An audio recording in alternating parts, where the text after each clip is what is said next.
entonces vamos a pasar al siguiente tema programado para nuestro primer día del Congreso Internacional. Tenemos también ya en sala a nuestra siguiente invitada. Ella es la licenciada Rocío del Pilar Palomino Reyes, quien nos va a presentar un tema también muy importante, que es accidentes laborales en los servicios de emergencia, que a veces suelen darse de forma continua. Le escuchamos, licenciada Rocío, atentamente. Bienvenida. Buenos días. Quien les habla es la licenciada Rocío Palomino, como ya dijo la compañera Sujé. He tocado, ¿no? En esta ocasión, por invitación del colegio, dar el tema de accidentes laborales en los servicios de emergencia. Es muy grato para mí poderles dar esta ponencia, ¿no? Y bueno, a continuación voy a dar curso a esta presentación. Muchas gracias. Como bien sabemos, para toda esta clase de eventos de accidentes, nos tenemos que basar en una base legal porque estamos amparados, ¿no? Con la Ley General de la Salud, con la Ley de Seguridad del Trabajador y sus modificatorias que han habido en el transcurso del tiempo acerca de estas leyes, ¿sí?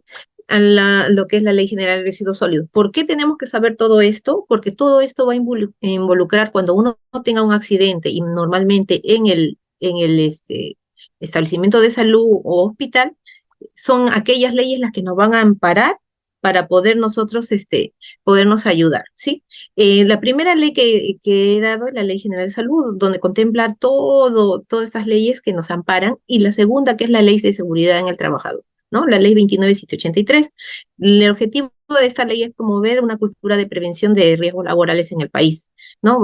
Se cuenta con el deber de la prevención de los empleadores y el rol de fiscalización y control del Estado y la participación de los trabajadores, sus organizaciones sindicales, quienes a través del diálogo social van a velar por la promoción, difusión y cumplimiento de la normativa sobre la materia.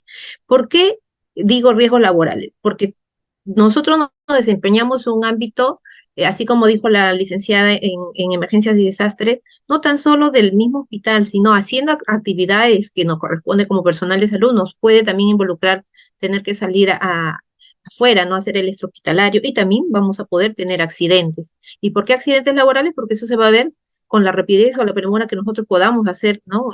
Nuestra actividad, y puede haber ahí un riesgo que en el momento de la acción no lo evaluamos. Por ello tenemos que saber que el peligro, ¿no? Y que es un riesgo. El peligro, ¿no? Según la OSHA, o que es la Salud Ocupacional y Serie de Evaluación de Seguridad de 18.001, es una fuente, una situación, un acto con un potencial de daño en términos de lesiones, ¿no? Personales o la mala salud, o una combinación de estos, ¿no? Que puede ser una fuente, una situación, un acto que va a potenciar o causar un daño en términos, ¿no? Tanto lo que es deterioro de la salud o personas o en el lugar del trabajo. Y en lo que es la parte del riesgo laboral, ¿no? La Administración de Salud, de Seguridad, que es la OSHA, lo va a definir como la posibilidad de que sucedan lesiones o enfermedades producto de que el trabajador se exponga a peligros en el entorno o en el lugar del trabajo, ¿no? Es importante que las organizaciones van a evaluar los riesgos dentro de un lugar de trabajo, el cual se va a expresar en niveles de riesgo, identificando, ¿no? Las categorías como biológico, químico, físico, social y ergonómico, ¿no? Que también nos dice que toda empresa va a tener que contar con un sistema de gestión de seguridad y salud ocupacional, ¿no? Y también ellos hacen la evaluación, ¿no? Del índice de peligro que hay en nuestra institución, basados en la ley de la seguridad del trabajador, basado en la ley de la seguridad del trabajo, ¿no? Que es el promover eh, la cultura de prevención y riesgos laborales en el país. Y según ¿no? la Organización de Trabajadores y la OMS, la salud ocupacional es la promoción y mantenimiento del mayor grado de bienestar físico, mental y social de los trabajadores en todas las ocupaciones mediante la prevención. Vamos a clasificar, como ya bien les decía, ¿no? En la parte hospitalaria, riesgos físicos, químicos, biológicos, ergonómicos y psicosociales. En lo que respecta a los riesgos químicos, va a estar constituido por todos aquellos que en el hospital encontramos, ¿no? Desde el agente anestésicos, los agentes esterilizantes, ¿no? Hasta los reactivos citostáticos o de laboratorio, ¿no? Todo el personal se encuentra expuesto a estos riesgos. Y en la parte de lo que es el anestésico, normalmente podría producir al inhalar, ¿no? A las personas sensibles, ¿no? Daños en lesiones hepáticas, o lo otro que podría ser el metilfluorano, que es un perturbante en el trastorno ¿no? del transporte del sodio en el riñón, ¿sí? Y ellos donde lo vamos a encontrar las unidades de anestesia son los consultorios dentales, el agente de estilización, el etileno y el fórmula en la conservación de muestras patológicas. Y de igual manera los reactivos, ¿no? Los citostáticos de laboratorio, de gran diversidad de efectos gritantes, ¿no? Todos ellos, cuando nosotros pasa una emergencia, vamos a también necesitar esos servicios para poder nosotros ahí realizar, ¿no? La atención de nuestro paciente. En la parte mecánica vamos a tener mucho cuidado cuando hacemos el transporte ¿no? de los pacientes en las camillas, en las silla de ruedas. Nosotros a veces por querer avanzar más rápido podríamos producirnos un traumatismo, un atrapamiento, golpes, nos podemos cortar, ¿no? Y en el caso de las agujas, ¿no?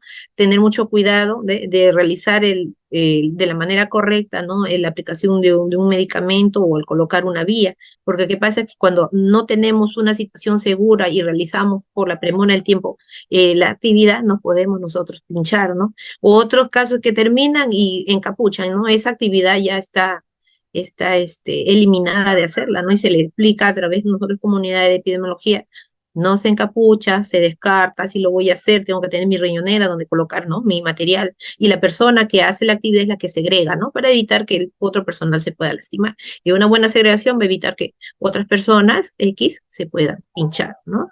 Pues tener cuidado que cuando haga la actividad, todo en su riñonera y se hace el descarte, porque ahí dice que los accidentes se dan al encapuchar las agujas o las agujas cuando a veces están sobre la ropa de la cama, ¿no? O al descartarlo en las agujas en bolsas, ¿sí? Lo bueno que ahora, por ejemplo, para las campañas de vacunación, cuando utilizan sus agujas son retráctiles, ¿no? Ya no necesitas tener con las agujas ahí a la intemperie, ¿no? En cambio, cuando son las aplicar los medicamentos, sí, entonces tenemos que tener con mucho más cuidado, ¿no?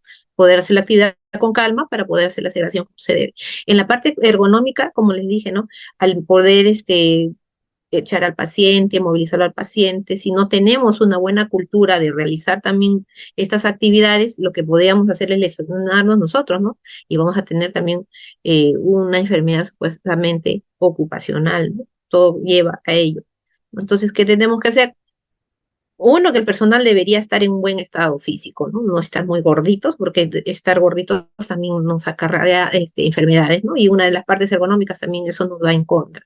Y realizar los ejercicios y los movimientos como corresponde para evitar también lesionarnos nosotros, ¿sí? Porque es parte, la mayoría de enfermeros de emergencia o de hospitalización, técnicos, enfermeros, realizan esas actividades y tenemos que realizarlas por el bien del paciente, ¿no?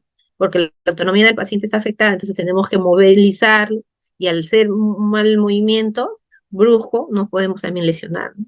Y en la sociedad o en la parte del trabajo, lo que va a acarrear es descanso médico para el personal o trabajar a medias el personal y seguir haciéndose las lesiones. Por ello es muy importante la evaluación luego ya con el ocupacional para poder eh, prevenir eso. En los riesgos que tenemos aquí, los riesgos físicos, estamos viendo aquí las radiaciones ionizantes, ruido, temperatura, ¿no? Y en los sociales, cuando a veces estamos muy estresados, hay mucha carga laboral, a veces tienen doble trabajo, a veces lo de la casa, entonces tenemos también que saber gestionar este estrés para poder también, ¿no? Nosotros disminuir el estrés, ¿no? El bien es el síndrome de Burnout, ¿no? Por el estrés también que se da. En el tiempo de la pandemia, como ven aquí, ¿no? El estrés era no poder tocar inclusive a nadie por el miedo de contagiarnos, ¿no? Y lo que hizo es, ahora hay estragos que hay personas que están todavía tratando de salir, ¿no? De esto. Entonces, lo que necesitamos es mejorar esto y para eso tenemos la Oficina de Salud Ocupacional que se encarga de realizar, ¿no? Cada cierto tiempo sus campañas para poder medir el estrés, poder ver las enfermedades, ¿no? Poder ver cómo nos vamos desenvolviendo. El riesgo biológico bien conocido porque es el riesgo con el que tenemos mayor contacto, ¿no? En las áreas de emergencias cuando realizan lo de laboratorio, toman de muestra o están pacientes llegando por una gripe, una fiebre, alguna otra enfermedad, se acercan al hospital, tenemos nosotros que tener en cuenta que estos pacientes pueden venir con algún problema, ¿no? Respiratorio, traen alguna bacteria, algún virus, algún hongo, y por ello nosotros como personal de salud estamos bien equipados con nuestro APP para poder realizar, ¿no? Las atenciones, realizamos por cada atención, no tenemos que hacer, ¿no? La higiene de mano, lavado de mano, con la finalidad de evitar transmitir estos gérmenes hacia otra persona o entre nosotros mismos, ¿no? Y por ello, las enfermedades con mucho más cuidado que tenemos que tener es la hepatitis B. Sabemos que por contacto directo podemos eh, contagiarnos, inclusive ¿no? por las vías cuando bloqueemos algún medicamento, la hepatitis C, ¿no? El VIH, ¿no? Y la tuberculosis, en el caso de que llegue el paciente, no esté en un ambiente que tampoco, ¿no? Tratamos de tenerlo en un ambiente especial para evitar el contagio, pero al inicio cuando llegan se le toma una placa, ¿no? Hasta que se desenvuelva hacia un ambiente común. Entonces tenemos que tener mucho cuidado de cumplir con nuestras EPP, la medida de aislamiento para poder evitar.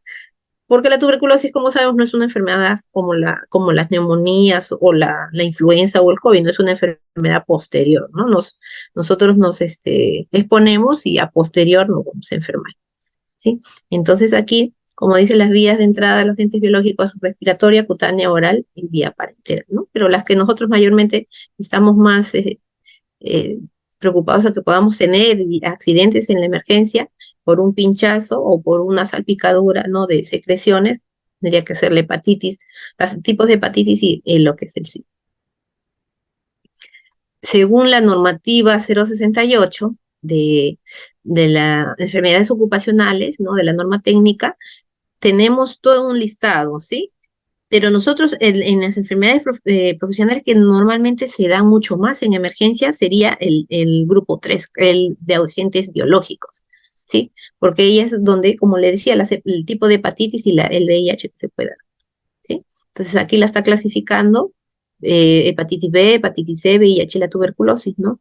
Porque son relacionados a los síntomas y patologías, ¿no? Con el agente que se va a dar y es lo que se podría dar como haya probabilidad en lo que es la emergencia, ¿no? Aparte de los accidentes por traumativos o golpes que se podría dar cuando uno estamos, ¿no? Haciendo el trabajo rápidamente.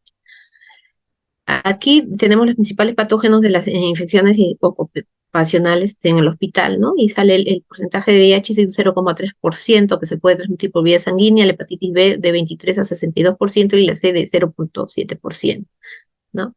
Tenemos diferentes agentes infecciosos, 26 tipos de cepas de virus, 18 clases de virus, 13 de parásitos y 3 de levaduras, ¿no? Se estima que la OMS no, hay una frecuencia más de 3 millones de accidentes cortopunzantes con agujas contaminadas con material biológico al año, ¿no? Y más de 2 millones de exposición a lo que es la hepatitis B, ¿no? Y 900.000 a la hepatitis C y 300.000 al VIH, ¿no? Eso ha sido para el año 2000. Entonces, tenemos que tener mucho en cuenta esto, ¿no? Y esos riesgos biológicos ocupacionales se pueden dar pues a través de los accidentes, ¿no? En un accidente laboral, ¿no? ¿Qué es un accidente laboral?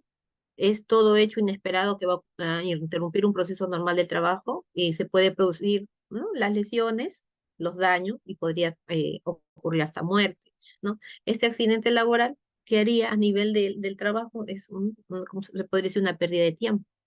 Y los accidentes se dan, ¿por qué? Porque es un suceso repentino, inesperado que va a ocurrir en el trabajo y va a resultar una lesión, una enfermedad para el trabajador. Por ello deberíamos prevenir, ¿no? Por razones económicas, como dice, ¿no? Promoviendo el entorno laboral seguro y saludable. Para evitar un accidente que deberíamos saber cuáles son los riesgos que tenemos en nuestro entorno que laboramos, ¿sí? Y también tener las condiciones seguras para evitarlo, ¿no? Por ello, cada trabajador tiene la responsabilidad de conocer los riesgos del trabajo, de las medidas preventivas para minimizar estos accidentes, ¿sí? ¿Cómo lo hago? Me tienen que capacitar para saber cómo debo trabajar, qué cosa debe haber, cómo debe ser mi entorno para yo poder trabajar, ¿sí?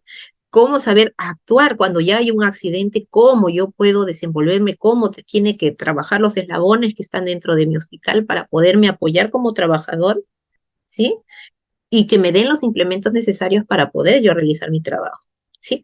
Entonces, las causas de un accidente laboral, ¿no? Me dan dos formas de causa inmediata, las condiciones inseguras en mi ambiente de trabajo y mis actos inseguros por parte mía. Si a mí me dan una buena infraestructura con todos mis equipos y con todos mis implementos, pero yo por apurada no me pongo el EPP o no utilizo la riñonera o otras cosas, cuando yo realice mi actividad, ¿qué me va a pasar? Me puedo accidentar, ¿sí? Y bueno, la oficina ocupacional me va a atender, pero lo primero que nos van a entrevistar y me va a preguntar cómo pasó, cómo fue, ¿no? ¿Por qué? Porque en otros lugares, clínicas o empresas grandes, cuando uno se accidenta, hacen la investigación, igual que en el hospital, para ver la responsabilidad tanto de la empresa como del trabajador. porque hay a veces enfermedades que son temporales, van a ser enfermedades de por vida, donde va a tener que la aseguradora, ¿no? También entrar a apoyar, ¿no? Y todo eso todo eso investigado, todo mínimo, ¿no? Revisado. Entonces, si nosotros cumplimos como institución, dando un ambiente seguro, equipándonos, capacitándonos y el personal con una buena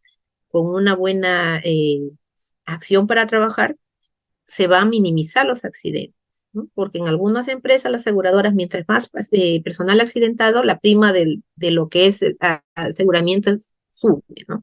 Y en el caso de aquí, nosotros tenemos, por ser trabajadores, tenemos nuestra salud que nos va a ayudar a poder atender en lo que más se pueda, ¿sí? Como le decía, los accidentes que mayormente se dan, golpes o caídas, porque hay desplazamientos rápidos, ¿no? Por manejar equipos pesados, trabajar en condiciones difíciles, las lesiones por objetos cortantes, ¿no? Por la jeringa, los bisturí, por ejemplo, en intervenciones, o lesiones por quemadura, a veces están trabajando con el electro, no se dan cuenta, dejan un lado y salen quemando, ¿no? O con otros productos que también podrían lesionarnos, ¿no? Cuando hay exposición o cuando entran con el electroshock, ¿no? Cuando nos dice, vamos, aléjense, ¿no? Con las paletas porque van a trabajar, eso también produce quemaduras. Sustancias nocivas tóxicas, a veces también, ¿qué pasa? Están en la emergencia y ya tienen pacientes intoxicados por plaguicidas.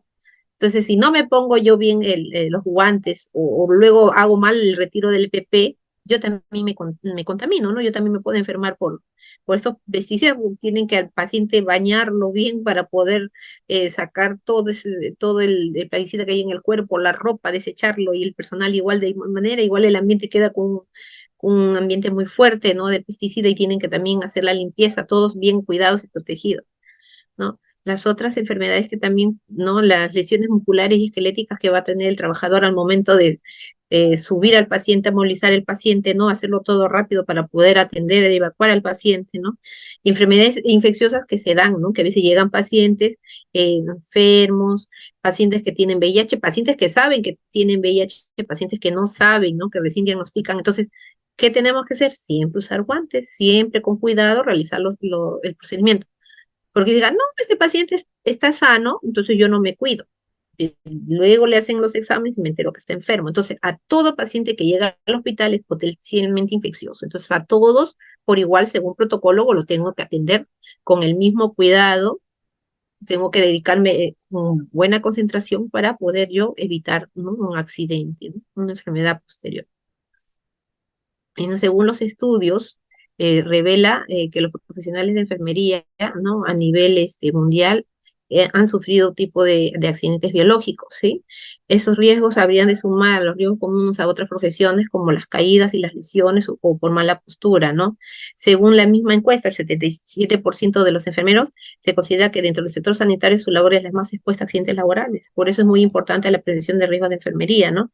Así como lo dice aquí, ¿no? Es muy importante la prevención de riesgos laborales en enfermería, como nos dio la Clinic Health en las claves de prevención de riesgos laborales, ¿no? Que está disponible, ¿no? Ese artículo para que lo puedan revisar. Aquí la direza me, me, me proporcionó este dato, ¿no? De los accidentes de agentes patógenos en sangre del 2023, ¿no? Donde nos dice que a nivel de los hospitales que llegaron a realizar sus notificaciones por accidentes, ¿no? Tengo que el Hospital Materno de Supe, ¿no? Para el 2023, por a exposición a agentes laborales patógenos, ¿no? Tuvo 12 casos. En el caso del Hospital de Barranca, tuvo 11 y lo que es Hospital Guaral 12, ¿no? Eso ha sido por agentes patógenos en sangre, ¿sí? Para el año 2023. Y en la exposición de laboral de agentes patógenos de sangre, para el 2022, reportó el Hospital Materno de Supe 4 casos, para el 2022 el Hospital de Barranca 11, ¿no? Y para el Hospital de Guaral 12 casos, ¿no? En el 2022 es su tasa de incidencia de ellos, ¿no?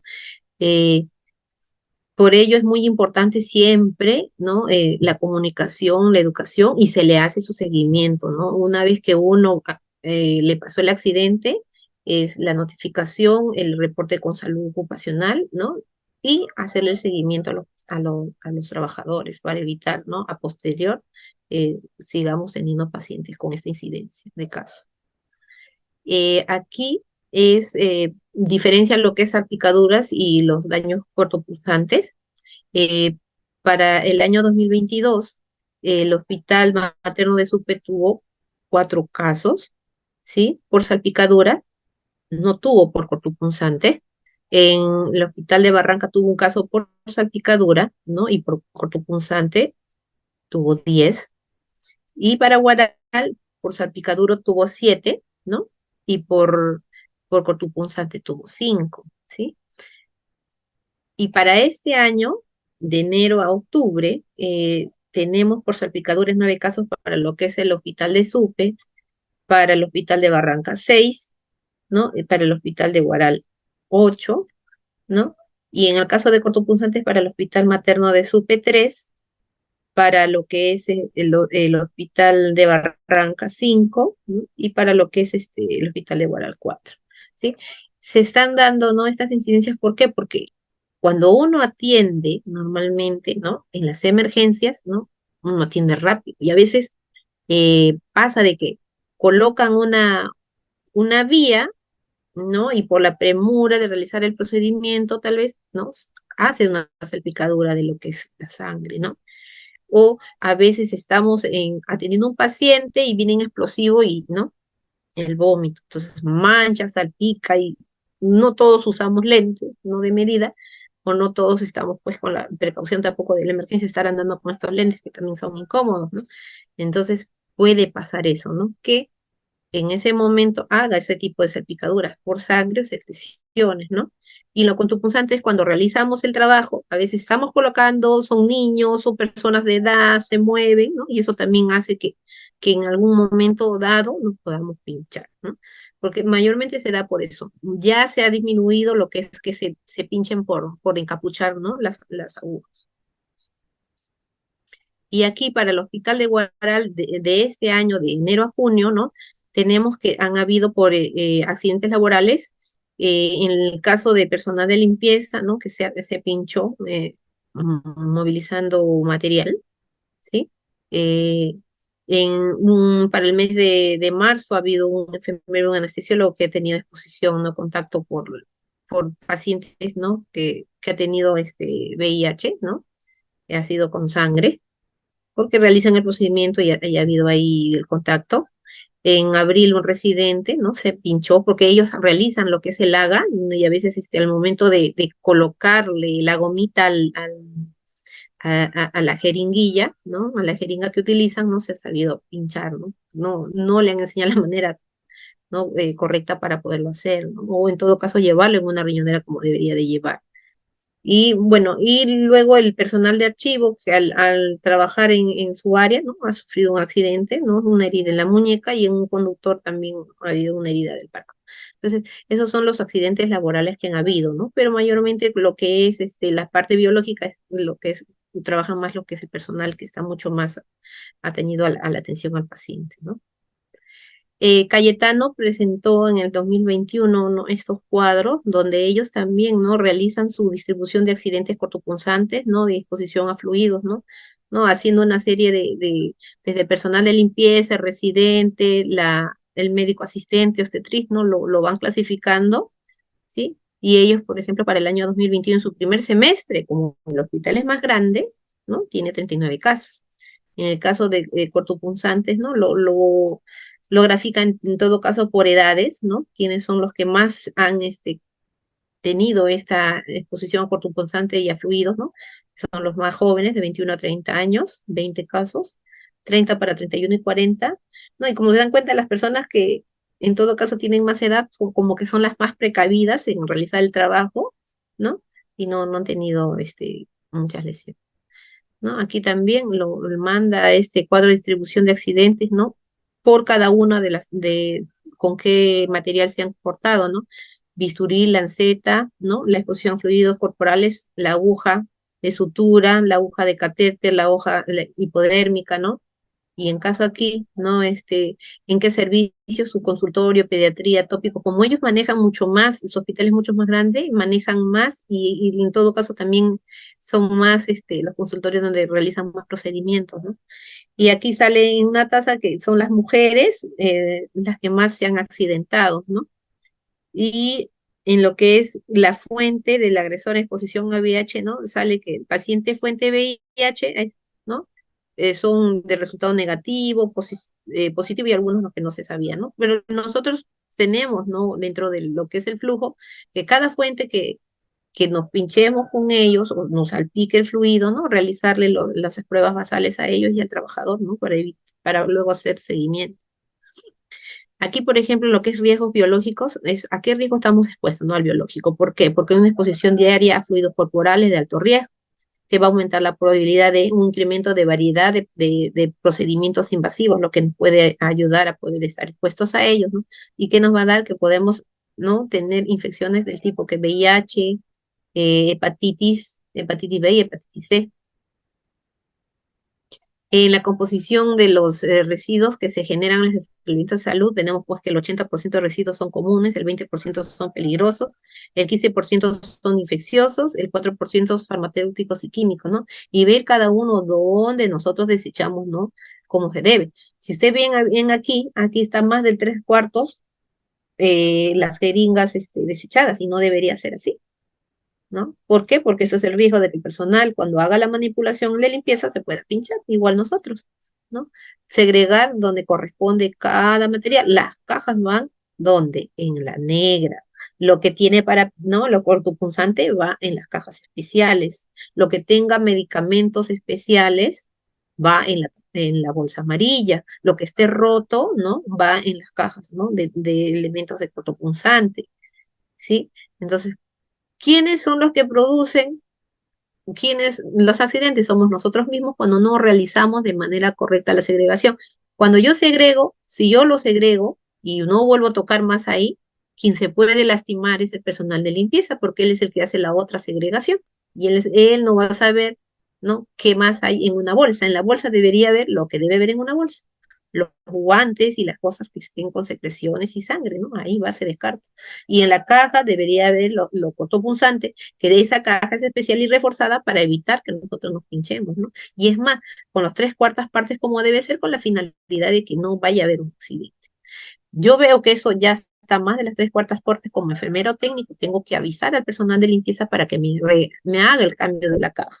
Caja o galonera con tapa, con lo que tenga su hospital para poder hacer la segregación, ¿no? ¿Cómo vamos a segregar? Si segregamos mal, ¿qué vamos a hacer? Los accidentes, como se ven ahí, ¿no? Segregamos donde no debe. O sea, este, este estuche del guante, ¿dónde debería ir? Aquí, en los negros, no en los rojos, ¿sí? Las cosas que pinchan de igual manera. Esta ropa, este mandilón debería ir en el rojo, porque es lo que ya se utilizó con el paciente y debe estar contaminado, ¿no? Y de igual manera, ¿no? El accidente, porque pusieron algo cortante en una bolsa negra, ¿no? Quien se lastimó fue el personal de limpieza.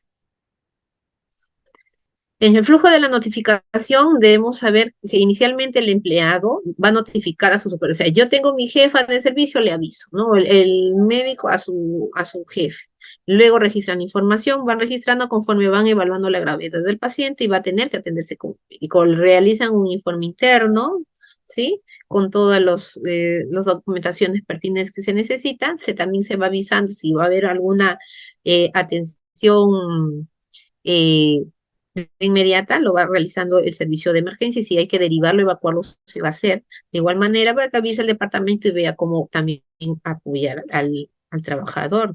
¿Sí? Va esta información a recursos humanos porque va de la mano con la área de ocupacional, ¿sí? El seguimiento y acciones correctivas, vamos a ver con el personal de departamento y recursos humanos el seguimiento del accidente para que tomen las medidas, ¿no? necesarias para garantizar, ¿no? y asegurar al paciente y al personal los futuros accidentes e incidentes que pueden. Si yo veo que ha sido por una acción insegura, la corrección va a ser la capacitación. Si yo veo que es por algún elemento del entorno donde está trabajando, tenemos que hacer la corrección. No puede ser que otro personal, por ejemplo, si un piso está malo y yo transporto a mi paciente, lo transporto y me caigo y me hago una herida, me lesiono, eso tenemos que solucionar.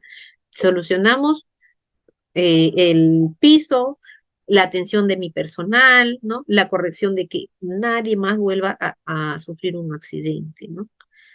Luego, el registro oficial de cumplimiento de requerimientos legales debe realizar un registro oficial de la accidente de trabajo a través de sus hojas de notificación especiales, y eso va también con la asistenta, con el personal, con el de salud, a donde corresponda tenerle que dar el descanso médico al personal, ¿no? Este flujo va a variar dependiendo de las organizaciones, ¿no? De política interna. Pero normalmente el MINSA y el de salud trabajan de la mano a la par, ¿no? Aquí nos dice que el trabajador accidentado va a emergencia, hace su hoja de accidente de trabajo, la atención por el tópico, dependiendo si es por corto punzante, para cirugía, traumatología caída y medicina en el caso de intoxicaciones, ¿sí? Primeramente, el trabajador ha tenido que comunicar al jefe inmediato para poder, ¿no?, saber que se tiene que ir a atender. Luego, en la emergencia, ¿qué va a hacer? La primera atención médica, las pruebas diagnósticas, el tratamiento, las interconsultas, ¿no? Si corresponde el descanso médico, le van a tener que hacer su certificado de incapacidad temporal o su certificado como corresponda, ¿no? Y se va a llenar un reporte de aviso en una hoja de accidente de trabajo. Sí, es la emergencia, como ya hemos comunicado al jefe, también se comunica a la unidad de salud ocupacional para que pueda la asistenta y el personal apoyarnos, ¿no? Ellos van a tener que hacer un reporte, una investigación, ¿no?, de la fuente, el seguimiento, el completo llenado de la hoja de accidente de trabajo, una data y una base de análisis que van a desarrollar. Si en caso fuera por riesgo biológico por exposición a VIH, ¿no? Eh, Se va a hacer pasar con lo que es el programa de VIH, ¿no? Con el infectólogo se podría pasar directamente, ¿no? Pero de igual manera, el médico de medicina tiene también el flujo de lo que tendría que hacer y qué medicamentos poder dar, porque a veces tienen horarios, ¿no? En lo que es programa, días puntuales que está el infectólogo, pero si no está, lo puede ir realizando el médico de medicina interna. ¿Sí? La unidad de salud ocupacional con la unidad de personal, ¿no? Van a recoger la hoja del accidente de trabajo y van a hacer gestionar la firma del representante del empleador, admisión y la recepción de la hoja de aviso de accidente, ¿no? De trabajo. Todo ello hace pues su flujo a nivel de la unidad personal y a la unidad competente para poder realizar lo que es eh, la atención, ¿no? Porque todo ello va a ir a la empresa, ¿no? El seguro complementario de trabajo de riesgo. Normalmente nosotros no, pues tenemos el seguro, no vamos a la atención por el salud. Hay una hoja de notificación de trabajo, es un formulario que le entregan, ¿no? Se entrega al trabajador de salud con una copia correspondiente que ha sido llenada pues ya por el personal especializado, ¿no? Porque hay un decreto supremo que nos dice acerca sobre las notificaciones de esos accidentes de trabajo, ¿no? Por el sistema informático de accidentes de trabajo, incidentes peligrosos y enfermedades ocupacionales, ¿no? Con ello vamos a recabar toda la información a nivel de nuestra IPRES, ¿no? De qué accidentes ha habido. En este flujo, como ven, ¿no? Hace el accidente por biológico, comunican el accidente, el personal afectado acude a emergencia, llena su hoja, lo va tratando el médico tratante, notifican a salud ocupacional, el médico de turno evalúa el riesgo, si amerita la profilaxis o no con la persona con la que tenía riesgo biológico. Para ello, laboratorio ha tenido que tomarle los exámenes basales, tanto al trabajador como a la fuente, ¿no? El trabajador tiene su hemograma, su prueba rápida de VIH, antígeno australiano, y en lo que es la fuente, antígeno australiano y prueba rápida también de VIH. Si corresponde la profilaxis, sí, va a determinar el doctor, ¿no? Va con la receta a proceder a farmacia y cobra el medicamento, ¿no? Y luego el control médico por infectología, que va a revaluar los resultados. Aquí nos dice que estos riesgos de infección por elementos contaminantes va a haber de acuerdo al agente involucrado, a la condición inmunológica del trabajador, a la profundidad de la lesión, a la disponibilidad de uso de profilaxis no adecuado a la exposición, también de acuerdo al instrumento del accidente, mientras es más alto el riesgo porque puede ser una aguja hueca, un instrumento de lumen, una aguja sólida, un bisturí o el vidrio, que sería más bajo, ¿no? Y en el caso de la severidad de la herida, que es más alto porque es más profunda, una punción de herida profunda, con sangramientos moderada, penetración en la piel, con aparición de sangre en la superficial, rasguño superficial y sangramiento, sería el mínimo. Entonces, en conclusión, hay que poner en práctica estas medidas de prevención y protección para asegurar que se otorgue una atención de calidad, ¿no? La seguridad que el paciente y el personal merece. Entonces, en lo que es el accidente cortopunzante, ¿no? Es un circuito, ¿no? Como le decía, podía ser por agujas, por bisturí, por un vidrio, un instrumental quirúrgico, ello va a dar ¿no? La mayor peligrosidad de aquello no exponer. Igualmente, como le decía, ¿no? Va a depender, porque a veces no solamente es un pinchancito, punzante, cortante, ¿no? Que no se expone mucho más por la profundidad y el diámetro y la sangre que se va a contaminar por la exposición de las mucosas que se va a erosionar, ¿no? Y en caso de que sea la piel intacta, por ejemplo, es un paciente VIH, mi piel está intacta, me cayó, ¿no? Es un riesgo, una exposición. Pero de todas maneras me van a hacer mis controles, pero la exposición sería mucho menos ingresiva. Igual la exposición a fluidos corporales, secreciones y líquidos biológicamente que se producen en el organismo. Por ello que nosotros siempre cuando atendemos tenemos que estar con nuestros guantes, hacer nuestra higiene de mano, sea con agua y jabón o si no con el alcohol gel, ¿sí? Dependiendo qué cavidades van a trabajar, ¿sí?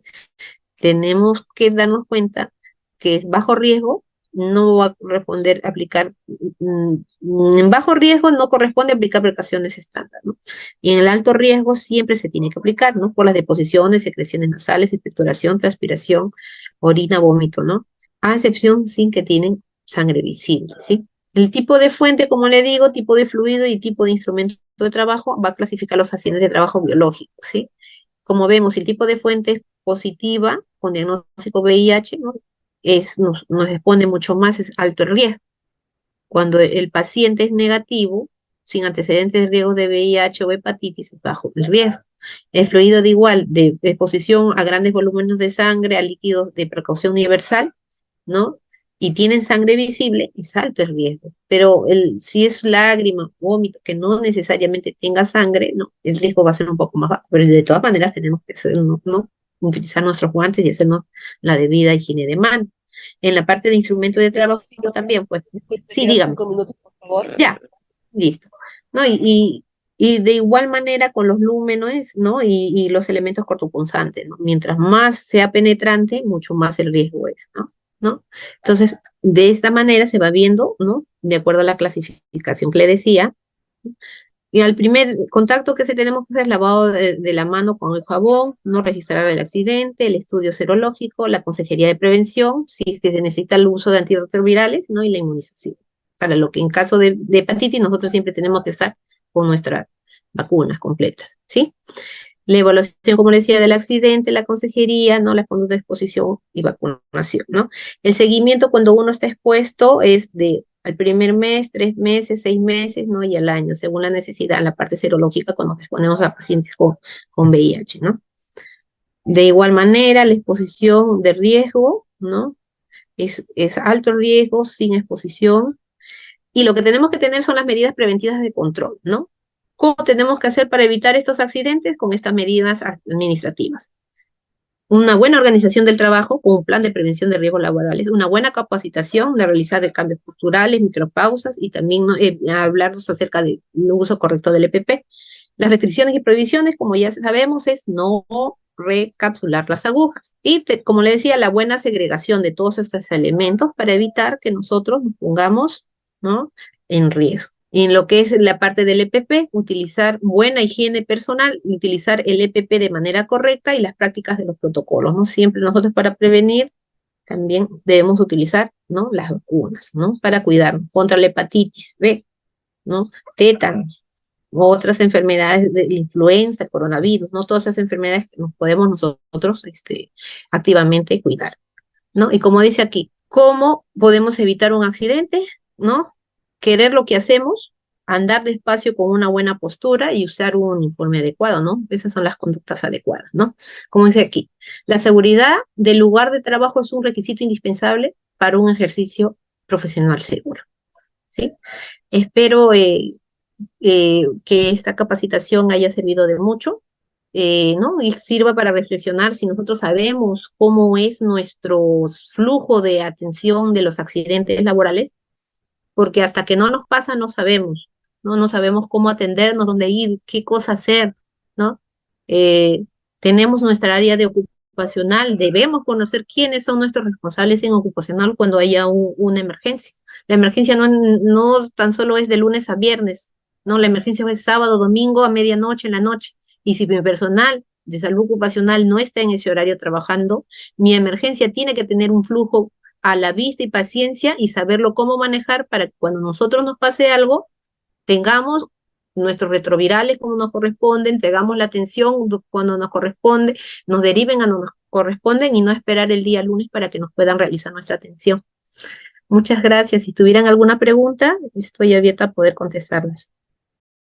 Muy bien, muchísimas gracias, licenciada Rocío.